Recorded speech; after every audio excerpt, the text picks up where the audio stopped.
What's up, everyone? This is the Osmo.com NHL Hit the Ice show. We have another short slate to talk about today, and I'm joined here today by Nolan Kelly. Nolan, how are you doing this afternoon? Staying warm? Oh yeah, we're in shorts weather out here in Vancouver. Yeah.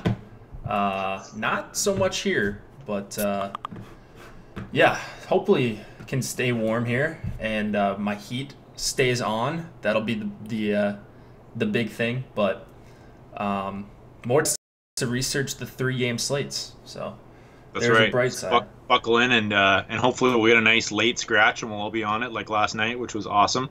I Hmm. feel like that probably helped a few of our bankrolls a little bit. So Yeah, I actually ended up I didn't even make money, no, yeah, but you know, it was still an edge to be had. Like Gostisbehere was like what, like 10% owned in some of the tournaments, yeah, 15. 10, 15 in the small money one, whatever the $3, $4 was. So Yeah, so always good when you can catch that kind of stuff. And that's the thing, right? Like it's so important to just generate those edges when they happen. I think yeah, but I mean, we all miss it sometimes, right? So good, yeah, good job, Slack chat, getting on that. yeah, everyone was on it. It seemed like so.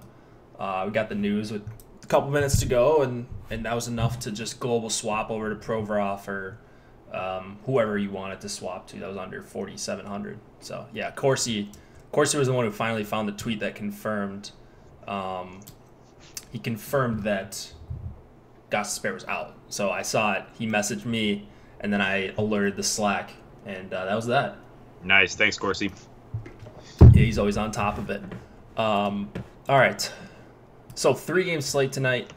I haven't gotten a chance to read the line change article just yet, but do we have a ton of changes? I know there's a few to talk about. Yeah, it's like a little bit of stuff, nothing major, like the usual stuff. I think well, I guess we can just get into it as go by game, but nothing too crazy tonight. Yeah. It doesn't look like that riveting of a slate, I don't think. No. It's just, pick your expensive line and kind of mix and match with some of these depth lines. At least that's Yep. how I'm treating it. If you want a power play stack, that's fine, but nothing all too different compared to yesterday. So we're going to have another one of these 3-gamers on Thursday. We're going to have a 2-gamer tomorrow. So the strategy will pretty much stay the same. And we're just in the worst part of the NHL schedule, so it doesn't really get much better after this weekend either, which is really frustrating. A lot of unbalanced slates, like 3 games, 13 games. So we're not going to get a lot of balance. So you're going to have to deal with some of these weird slates, short slates, really big slates for the next couple weeks, and Yeah. that's what we're here for, I suppose. So let's get into the first one. We'll start with the Winnipeg Jets and the Boston Bruins. 2.7 implied total for the Jets, 3.3 for the Bruins. Connor Hellebuck going up against Yaroslav Halak. And we've got a couple top lines of note here, but first, Nolan, do we have anything we need to talk about as far as moving pieces? Yeah, so just like one major change for the Bruins, Trent Frederic is in on the third line with Denton Heinen and Bakish. I don't know. He's like a half point a game AHL or former first round pick, near the bare min. So I know that line, both the third and fourth lines for Boston, don't rate out that poorly in terms of like super cheap lines. But the problem is, of course, like you don't really need to go that low tonight with some of these others unless you're going to Boston 1. So that's it from the Boston side, and then from the Winnipeg side, even though like they're listing Trouba on the power play, Morrissey got 86% of the time last game, so I would expect that to continue. I don't know. We never really know, but it does seem to have like a couple games stretches where they sort of alternate. So it was Trouba for a while. Maybe it's going to be Morrissey for a little bit. Could be Trouba again tonight, but I would go with Morrissey just because I think the line changes aren't up on it yet, and so most people are just assuming Trouba's on there. So that's my takeaway from this game. Yeah, and while you're talking about that, that's definitely an important thing to note about Morrissey, because he's not switched over. So you're going to have to make that switch on Fantasy Cruncher if you think he's going to stay there. I think he's going to stay there just because Yeah. they didn't practice this morning, so they could Yeah. pull the audible. It's not like Trouba hasn't played on the top power play unit lately, but I'm treating it as if Morrissey's going to be on the top unit. And right now I'm just trying to close a bunch of tabs. Looks like we're dropping a bunch of frames, so you guys are probably not seeing very great video quality right now, and I'm just closing out of whatever I don't need. So that's why you don't see anything just yet on the screen. I will do that as well. And just trying to save all the crunches I have going on, at least the important ones, so I can close out of some stuff. All right. Yeah, because I got like 2 different browsers open, one for FanDuel, one for DraftKings. I don't know. It's probably on me. Appreciate you guys in chat asking for likes. We do appreciate the likes. It helps us out, helps us continue to be able to do this for the price of $3.99. So please do that while we're waiting. Oh God, Furman gets the old back-to-back. Is that right, Corsi? Man.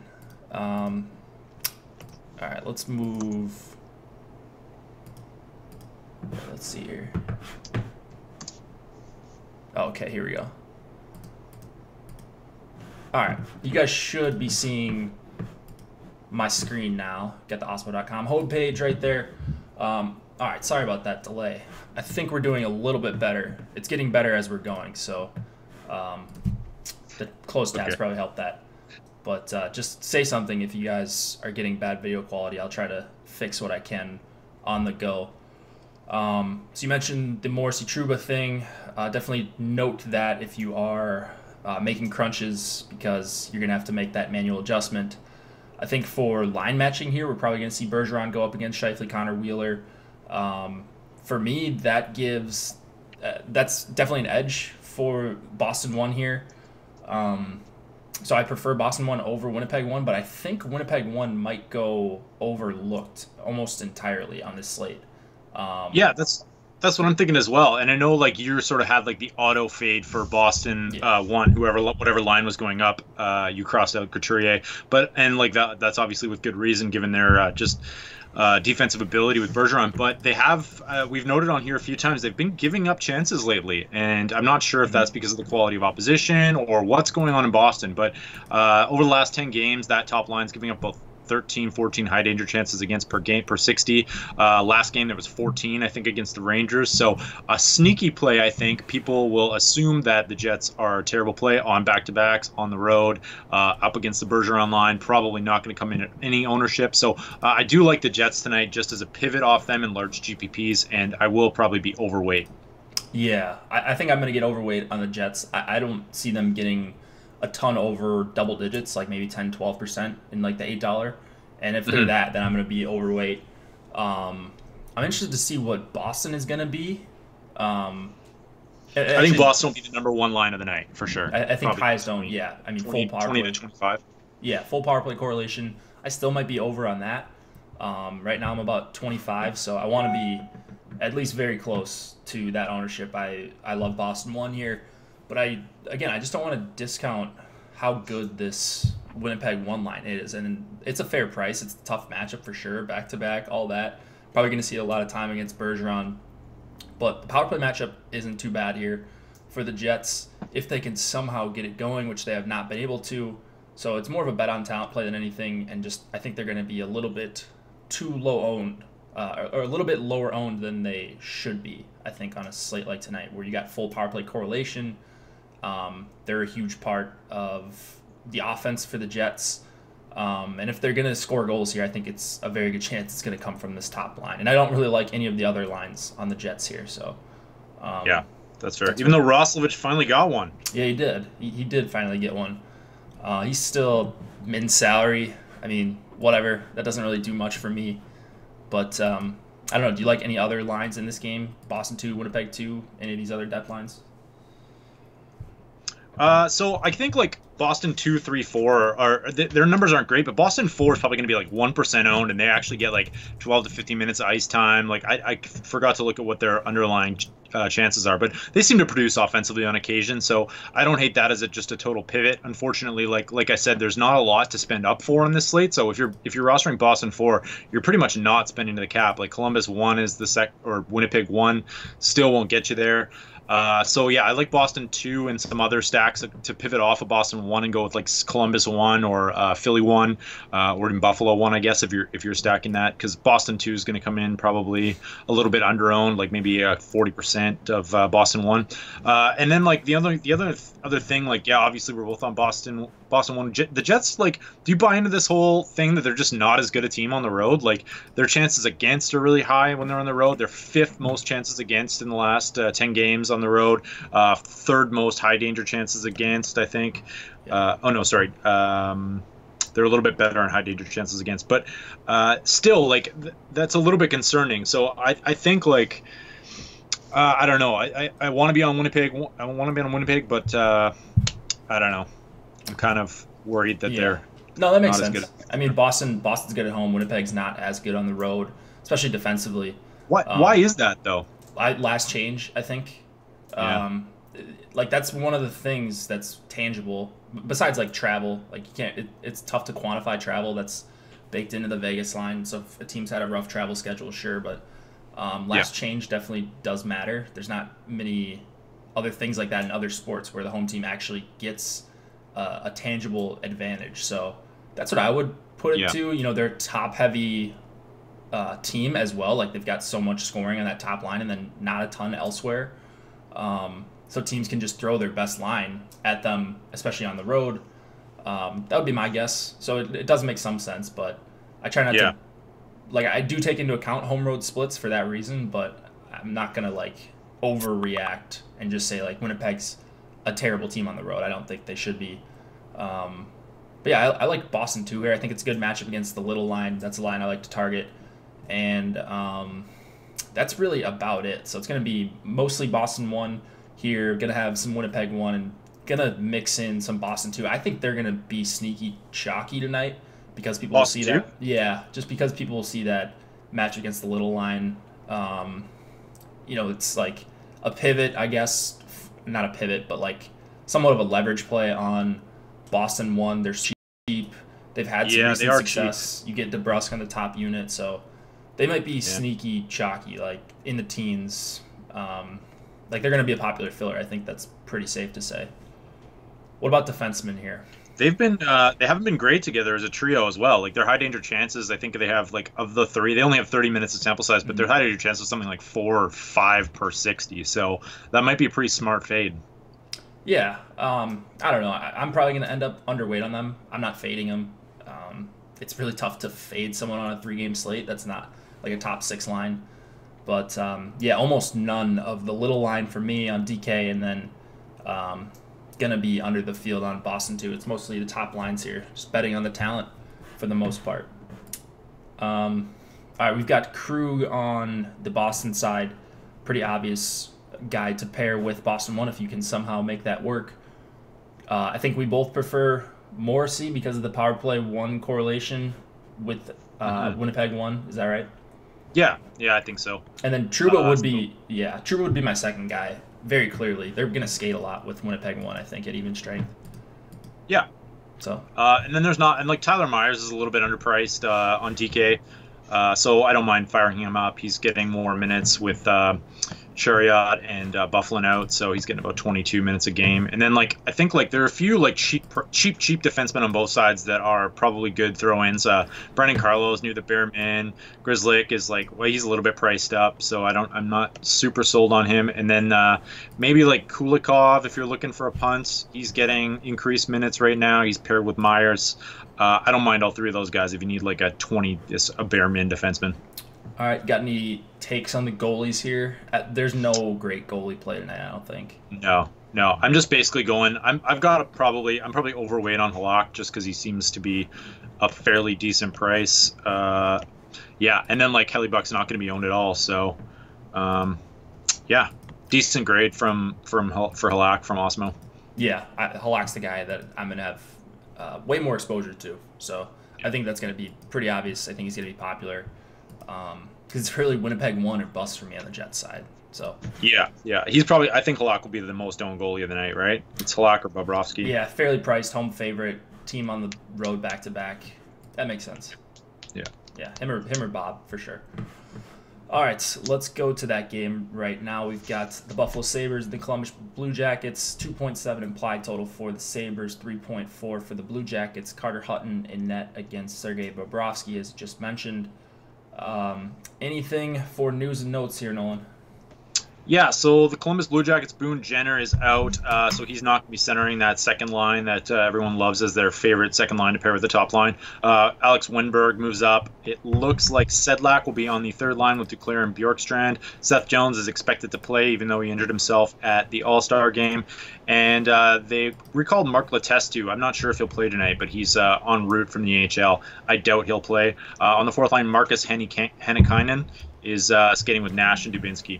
Other than that, like I think that and then sorry, on the Buffalo side, slightly new lines here. Tage Thompson and Evan Rodriguez switch spots on the second and third line. So it's Middlestat, Shiri, and Rodriguez on a Buffalo 2 that I don't hate too much. I think they're pretty reasonably priced and won't be owned.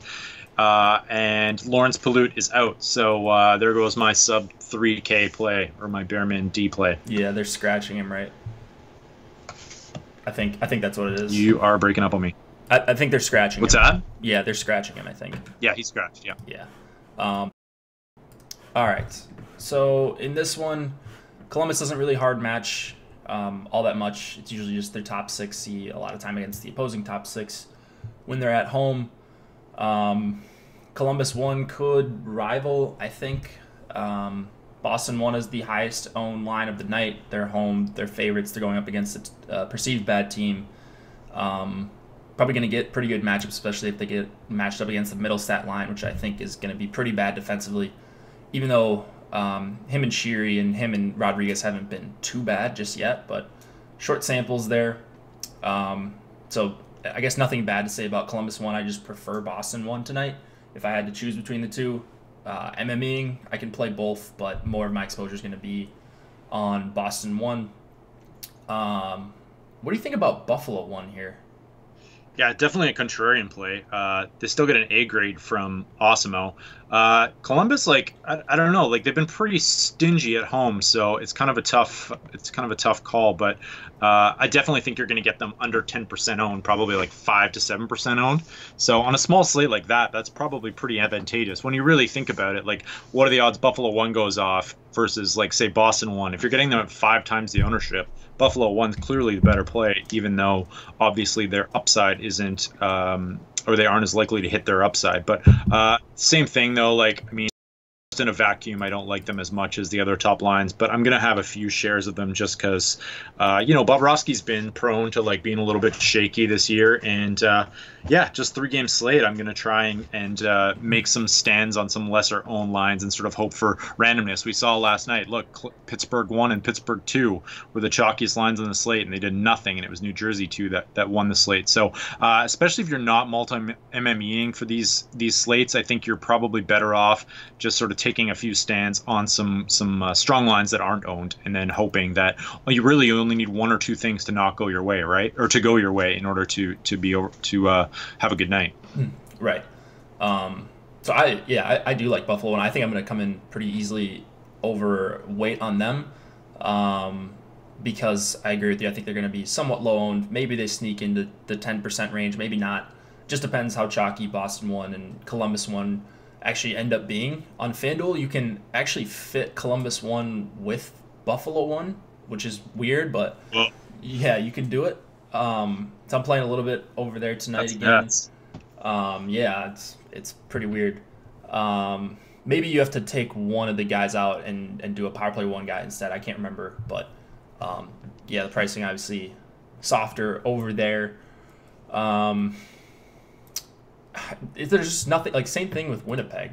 Like, I like that Winnipeg played last night. Maybe, they're a little bit fresher after the clunker they put up last night.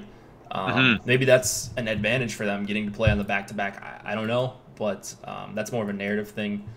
Neither of these teams have played, so I think just kind of going against the ownership or going underweight on the heavily owned teams, or picking one team to go heavier on and kind of going underweight on some of the other chalky spots is the way to go, because Panarin is 7,900. Yeah, there's no way. I don't know. People. Oh, on FanDuel, see if I can find it. You may not be able to, but I may have been telling lies. But anyways, I just don't really like anything else on Buffalo similar to Winnipeg. That second line is well priced, I suppose, but I'd rather go to the Columbus side if I'm going to a second line here. It's just I don't really have much interest at all in the Middlestat, Sheary, Rodriguez trio. So it's fair. I mean, on the plus side, they do like Buffalo has some really strong splits for offensive zone starts for Buffalo 1 and Buffalo 2, and Buffalo 3 and 4 just get like 80% defensive zone starts. So there is some I think there's some case for them. Like they definitely are deployed in a more offensive, role. But yeah, I agree. Like they're just not exciting, but they are cheap. So it's not a bad like sort of one or two line combo to like put in with your other higher price stacks. Yeah. Are you gonna have any of this Columbus 2 line with Wenberg? I hate Wenberg. I can't stand him. But like same scenario as Boone Jenner, I suppose, right? Like power play 2 centering these same 2 guys. There's worse spots to be for sure. Wenberg's really only DK point equity comes from assists at this point. He's not aggressive at all. He rarely shoots, but he is 2,800. So if Anderson and Foligno both score a goal or something, there's a good chance Wenberg gets an assist or 2. That's pretty nice.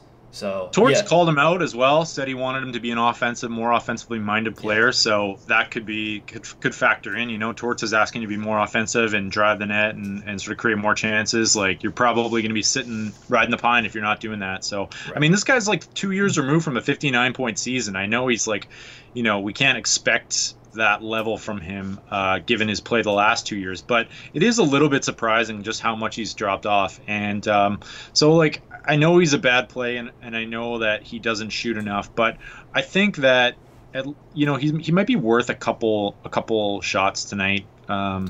Just getting the upgrade, probably being expected to take on a little bit more of an offensive role. Do you know, like, does Columbus deploy this second line in more of a defensive role, or is it just kind of all over?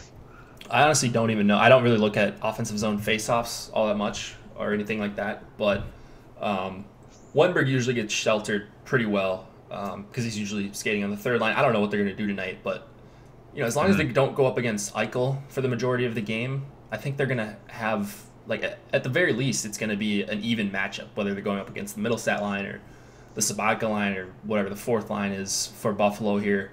So it's going to be at least decent matchups for them. And just Wenberg's so cheap. So when you're going this cheap for a guy, I don't mind that, like playing like a Joe Thornton, like Backstrom kind of guy. Not Backstrom because he's always priced up. He's got more offensive upside than Wenberg, of course. But like these guys that don't really shoot, when they're 2,800 and they're playing with decent line mates, that's the time to take a shot at them. Not at 4,500 where you need to assist. Not at Brian Little prices. Right. Exactly. Yeah. Or like Stastny, kind of the same type of guy. Maybe not as much this year, but you get what I'm saying. Yeah, so he's a facilitator. Maybe he's kind of like takes on that role and sort of I don't know. Like it's definitely possible. I think I like his line mates a little bit more, anyways. I think Josh Anderson has pretty strong underlying numbers this year. So and Foligno can snipe. Yeah. Two good wingers. Yeah, I'm gonna have them. Yep. Yeah. All right. What about defensemen here? Ristolainen and Dahlin. Ristolainen all by himself on the top power play, it looks like, because Oposo is on there on the fourth line as well. But kind of a downgrade to Dahlin. Still okay for 4,800, but the top power play I think really hurts, especially when I think it's going to be like if Buffalo is going to score here, it's going to be on the power play and it's going to be from this top line. And I think Ristolainen gets you the most exposure to them. So pretty easy for me. Same sort of deal on the other side. Jones is 5,900, and then Werenski's 4,900, but Werenski is on the top power play, and they skated yesterday and practiced the power play, so we actually have confirmation that's at least how they'll start. Who knows how it'll go.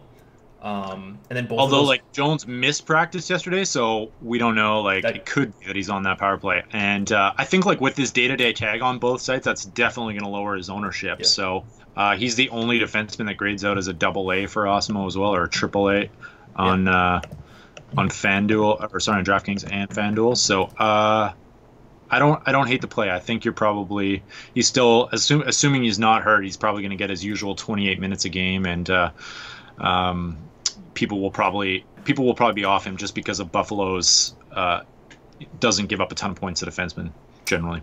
Yeah. I don't know. I mean, I like Seth Jones. You can use him, I think, just fine with Columbus 1. They skate a ton with them at even strength, especially on home ice. So, like, if they do their damage at even strength, like, Jones could easily outscore Werenski here, and Jones is the more talented player. He's just not listed on the top power play. Who knows, like you said, though, if he actually ends up there. So, yeah, I don't mind Jones. Werenski is the value, I suppose, but even Osmo's grades have Werenski as a B value, where he has Jones as an A. So, not really all that worried. Either of them are fine. And a great like non-correlation play too. Like if you're just throwing in, if you want your one high-priced defenseman that isn't, and you don't have Columbus, I think Jones and Kruger are your choices, but I prefer Jones if you got the extra cash. Yeah. Just because his goal scoring equity is a lot higher. Agreed. Yeah. And as a one-off, I think he's a very, very strong play. Whereas I wouldn't really like Werenski all that much in a one-off scenario. Also, another bonus for the Buffalo 2, all full power play relations. So, did it play a lot on the power play, that second unit? Do you know? What's that? It should get, like, Rasmus Dahlin's on there, so it should get some ice time. I don't know. Yeah. I don't know. I just like other lines better. So you'll probably bank with Buffalo 2, and I'll be... It's not like they're lighting the world on fire. Yeah. All right. Goalies here, Hutton or Bobrovsky? I think like Hutton's a contrarian play that you stack probably with Buffalo 1, or like maybe you use Hutton if you're going chalk and you want, like you've got like a Boston 1, New York Rangers 2 combo that's going to be owned a whole bunch, and we know it's going to be owned a whole bunch, or Philly 1 or Philly 2. You can use Hutton to kind of differentiate your lineups. Sure. Because he's probably going to be one of the lowest owned goalies in the night. And then Bobrovsky rates out really well. He's definitely prone to. He's had some issues. He's almost like lost a starting job. Who knows? He's a bit of a head case. So always possible that he gives up some. But I'll be using some Bobrovsky as well. All right. I will be using a lot of Bobrovsky as well, and very little Carter Hutton. So I'm pretty much on the chalk tonight. It looks like for goalie. Yeah. All right, last game of the night, we've got the Philadelphia Flyers and the New York Rangers. 3.2 implied total for the Flyers, 3.3 for the Rangers. Anthony Stolarz going up against Alexander Georgiev. News and notes here. We've got a few of them here on this Rangers side.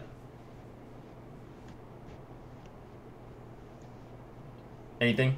Sorry, breaking on me a little bit here. No, you're good. For the Rangers, we got Kevin Hayes back. He is centering the second line between Nemesnikov and VC, and that's going to be, I'm guessing, a pretty popular stack because they're super cheap and they have amazing numbers. That New York Rangers 2 is like, they only have 7 minutes together as a unit over the past 2 years, but individually, if you take the two of them and you put the two of them together at random spots, they all kind of average about like 12 to 15 high danger chances for and like 25 to 30 scoring chances for per 60. So I like that line a lot. If Hayes can if that injury time away isn't gonna kill him too much. Brett Howden moves unit because Zuccarella's got a foot infection, I believe. And then Anthony DeAngelo up on the first power play unit with Shattenkirk. Pionk returns as well and he's on the second power play unit. Okay, I didn't see the thing about DeAngelo, so might have to go change a few things there. But yeah, he's showing power play 1 here at 4,300. Mentioned Hayes. I like him just individually at 5,200. I'm not crazy about Nemesnikov and VC, but it is certainly encouraging that those guys, at least 2 out of the 3 of them, have played well together in various spots. So Hayes is grading out well for me. I agree with Osmo there. A points grade, A value. I like the Zibanejad line just because they're going to get, I think, the better matchup going up against Giroux, Van Riemsdyk, and Konechny, which is a pretty poor defensive line. They had the big game last night, but like Zibanejad and Kreider, I think, are 2 really awesome plays here. Philadelphia on the back-to-back, coming off a win last night. I don't know really what to think about Howden, but he's another one of those guys like 3,100 and playing with good line mates. He's not even going to grade out as a great value D grade on Osmo's rankings. but just I don't know how you leave him off just to save some money. So that's what I'll be doing there on the Rangers. Got interest in both of the top two lines. Pretty much going to split ownership between the two. And then on the Flyers side, I really like the Couturier line. Couturier, Voracek, and Lindblom. Was on them last night. I was wrong on them, but I'm going right back to them tonight because I think they're going to avoid Zibanejad and Kreider. They've got pretty good numbers, and they're probably going to get the better defensive matchup against the Hayes line and the Strome line. So Philadelphia. So I looked that up. These two teams met on the 23rd, and basically like what happened is like early on, Quinn was like happy to roll. Is that the coach's name? I can't remember his name. So it started out with the Couturier line. And then as the game, David Quinn, as the game went on, the Flyers, or he tried to get them away from Couturier. And so by like midway through the second, or like or even the start of the second, it was a lot of like the Rangers won against like Philly 1 and Philly 3. So, I would say you're probably going to see the Couturier line about like half the time, maybe against the Rangers 1, would be my guess. But that's just based on that one last game. So, wait, you said where was that game at? It was in New York on December 23rd. Oh, so they tried to get the Zibanejad line away from Couturier? Yeah, so I'm looking at it right now, actually. So, like, they started out, like, with, like, Couturier up against the Zuccarello line, but then, like, and that was the matchup for the first period, but then it looks like things switch about halfway through the first, and the Rangers are trying to get them away from that line a lot. So about 60% of their ice time after the first period after that was not against the Couturier line. Yeah, so that would mean that they'll probably go Zibanejad against the Giroux line instead of the Couturier line, which is perfect. That's exactly what I would. Oh, sorry, that's what you were saying. Sorry, you broke up on me a little bit. Oh no, that's good. Yeah, that's exactly what we want. So so Giroux is like 14. That Giroux line gives up like 14, 15 high danger chances. The Couturier line gives up like 6 high danger chances. So it's a pretty big difference, right? Yeah, for sure. Couturier line really solid defensively. What else in this game? Do you have anything else you want to talk about? Yeah, so like I think like all the Flyers lines are viable. I found it really interesting that like Provorov, though he's getting this huge uptick in minutes, obviously with Ghost out, that he's basically not shooting the puck though. I don't know why. Like he has 8 shots in his last 10 games or something, despite the fact that he's leading he's like third. He's averaging far more shots than that for the rest of the season. So like Radko Gudas and Travis Sanheim have been shooting a lot, which is interesting. And then, sorry, are we moving on to defensemen? I just kind of shifted over there.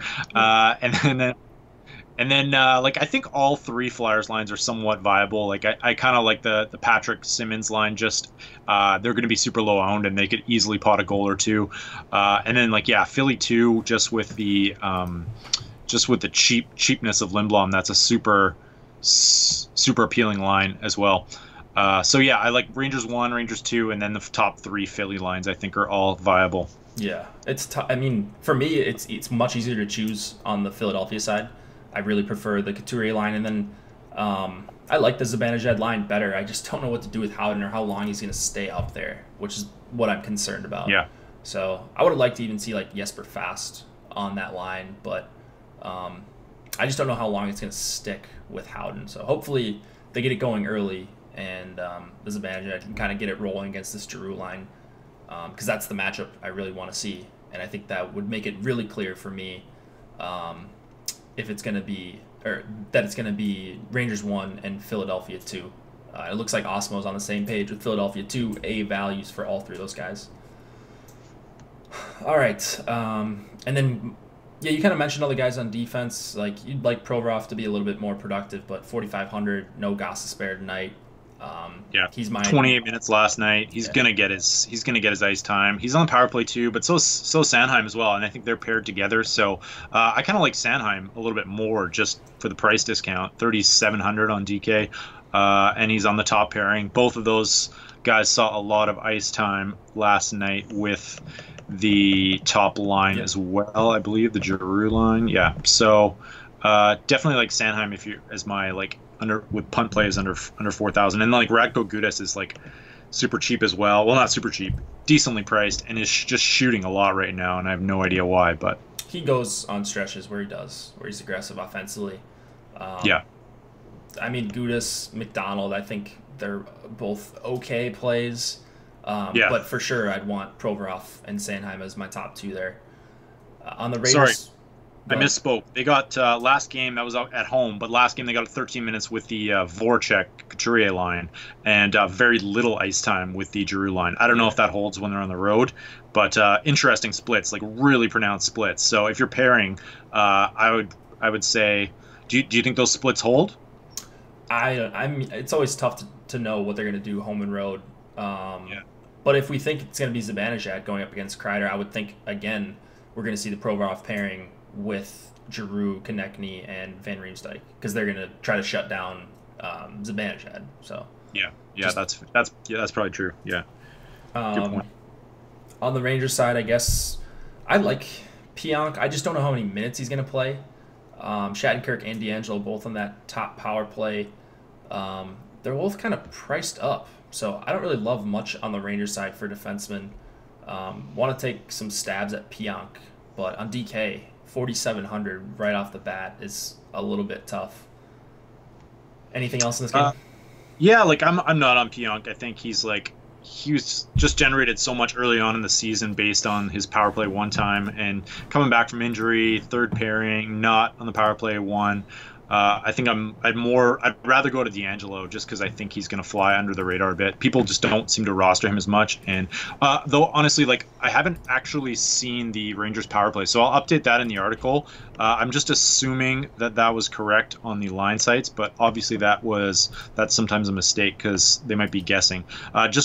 They have two holes to fill on that power play one, though, with Buchnevich and Zuccarello out. So I'll double check that. If you want to take a look in the line article or in chat, I will update it just to double check and make sure. All right, chat, you got anything else left for us? Otherwise we can kind of get out of here because the slate's pretty straightforward, I think.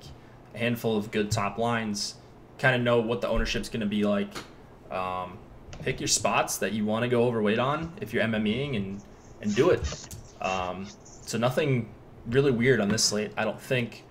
We didn't talk about the goalies on the Rangers and Flyers. Kind of gross numbers, though, eh? Are you factoring that in at all? Like, what are Stolitz's numbers? 880 save percentage, 390 goals against average. Yeah. Georgiev, 366 goals against average and an 883 save percentage in the AHL this year.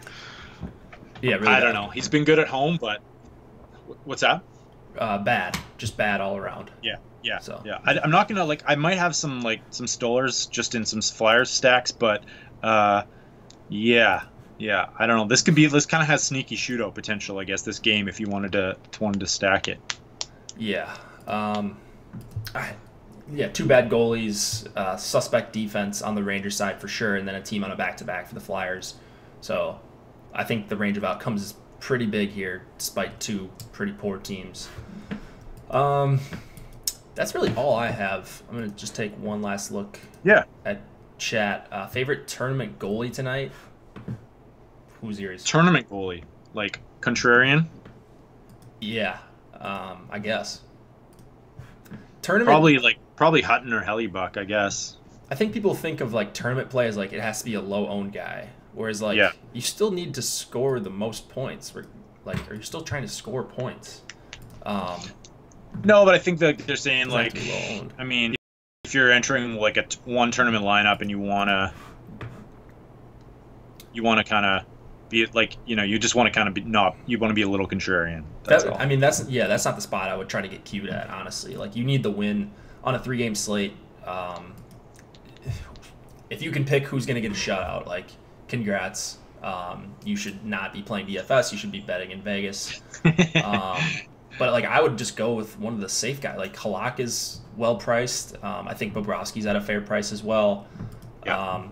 I just don't have anything good to say about Georgiev or Stolarz besides Georgiev is a home favorite. But sorry, you're frozen on me. Yeah. It's just Rangers Fair defense points. Sucks, so they give up a ton of high danger chances. I don't know. It's just tough all around. Yeah.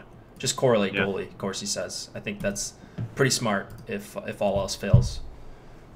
Unless you're chalk, if you're in GPPs and you got a really chalk lineup, I think that you can differentiate your goalie as a means to do that, right? That's all. That's all I'd say on No, that. Like, that's just fair. if you do like Boston 1 with Halak and Krug, and then like Rangers 2, like how many lineups? That's going to be like they're going to be 30 people with that lineup, right? Right. So, if you want to get away with that with limited lineups, that makes sense. You yeah. Yeah, I don't know what's going on with the stream today, but we'll end it. We'll end it there. Hopefully, no one can hear me saying this, but thanks for joining us, guys. Give us a like if you did enjoy this. It helps us continue to do it for free. Good luck tonight. Don't blow your bankroll. We've got a massive 2-gamer tomorrow, so come back and watch me go solo. See you guys.